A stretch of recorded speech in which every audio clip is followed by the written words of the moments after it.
Hi అండి, welcome back to our channel SK trends and vlogs. ఛానల్ని first time చూస్తున్నట్టయితే తప్పకుండా సబ్స్క్రైబ్ చేసుకోండి. సబ్స్క్రైబ్ చేసుకుని పక్కనున్న బెల్ ఐకాన్లో ఆల్ ఆప్షన్ సెలెక్ట్ చేసుకోండి. ఆల్ ఆప్షన్ సెలెక్ట్ చేసుకోవడం వల్ల ఎప్పుడు వీడియోస్ పెట్టినా వెంటనే నోటిఫికేషన్ వస్తుంది. వీడియోస్ మిస్ కాకుండా చూడొచ్చు. తప్పకుండా సబ్స్క్రైబ్ చేసుకుని బెల్ ఐకాన్లో ఆల్ ఆప్షన్ సెలెక్ట్ చేసుకోండి. ఈ వీడియోలో మీకోసం పౌడర్ రెసిపీతో వచ్చేసానండి. అదేంటంటే సాంబార్ పౌడర్ రెసిపీ. తప్పకుండా ఫస్ట్ నుంచి లాస్ట్ వరకు చూడండి. సాంబార్ పౌడర్ ఎన్ని రకాలుగా చేసినా కుదరట్లేదు అనుకుంటే ఇలా ట్రై చేసి చూడండి. తప్పకుండా సాంబార్ టేస్టీగా ఉంటుంది. 3/4 కప్ ధనియాలు. ఈ పౌడర్కి ధనియాలు ఎక్కువగా తీసుకుంటాము.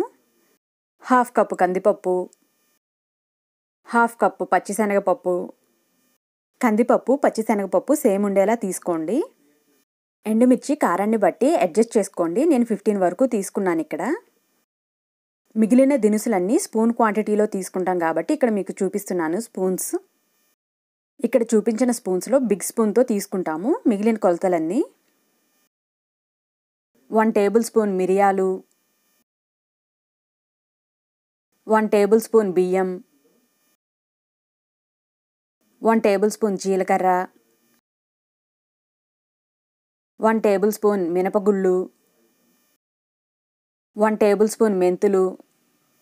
ఇవండి సాంబార్ పౌడర్ చేసుకోవడానికి కావాల్సినవి. స్టవ్ ఆన్ చేసి ప్యాన్ పెట్టుకుని అందులో 1 కప్ కందిపప్పు వేసుకుని ఫ్రై చేసుకోవాలి. ఈ పప్పులన్నీ ఫ్రై చేసుకునేటప్పుడు ఫ్లేమ్ లో ఫ్లేమ్లో ఉండేలా చూసుకోండి.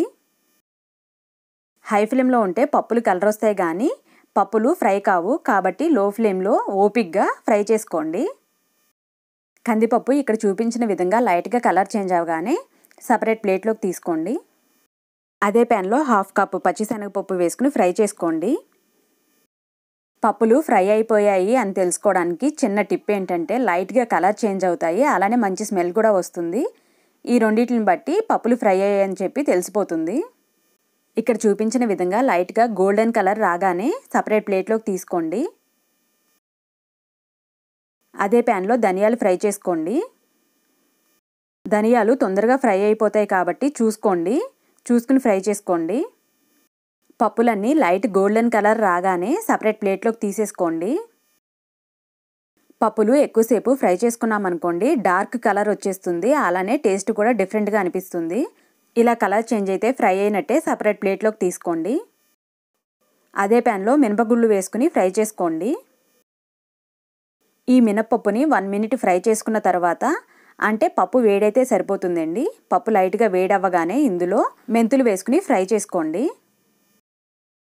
మెంతులు 1 మినిట్ ఫ్రై చేసుకోండి. మిగిలినవన్నీ ఫాస్ట్గా ఫ్రై అయిపోతాయి కాబట్టి ఇవి రెండు కొంచెం ముందుగా ఫ్రై చేసుకుంటున్నాము. ఇవి ఫ్రై అవ్వగానే ఇందులో బియ్యం, జీలకర్ర, మిరియాలు వేసుకుని ఫ్రై చేసుకోండి. గుర్తుపెట్టుకోండి, ఈ పౌడర్ చేసుకోవడానికి ఫ్లేమ్ లో ఫ్లేమ్లోనే ఉండాలి. హై ఫ్లేమ్లో పెట్టుకుని చేసుకోకండి, టేస్ట్ కరెక్ట్గా ఉండదు. ఇవన్నీ ఫ్రై చేసుకోవడానికి టైం ఎక్కువగానే అవుతుంది కాబట్టి వీలున్నప్పుడు చూసుకుని ఈ పౌడర్ని రెడీ చేసుకోండి. ఇక్కడ చూపించిన విధంగా ఫ్రై అవ్వగానే వీటిని సపరేట్ ప్లేట్లోకి తీసుకోండి. అదే ప్యాన్లో మిర్చి వేసుకుని ఫ్రై చేసుకోండి. మిర్చి అన్నింటికంటే లాస్ట్లో ఫ్రై చేసుకోండి. ఎండుమిర్చి లైట్గా వేడిగా అయితే సరిపోతుంది, కలర్ చేంజ్ అవ్వాల్సిన అవసరం లేదు. ఎండుమిర్చి మాడకుండా చూసుకోండి. మిర్చి మాడిందనుకోండి పౌడర్ కూడా డిఫరెంట్ కలర్లో కనిపిస్తుంది. వీటన్నింటినీ కొంచెం కూడా వేడి లేకుండా బాగా చల్లారబెట్టుకోవాలి.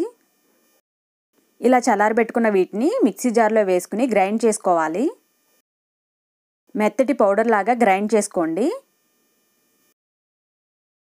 ఇలా మనం లో ఫ్లేమ్లో ఫ్రై చేసుకున్న పప్పులతో సాంబార్ పౌడర్ చేసి చూడండి.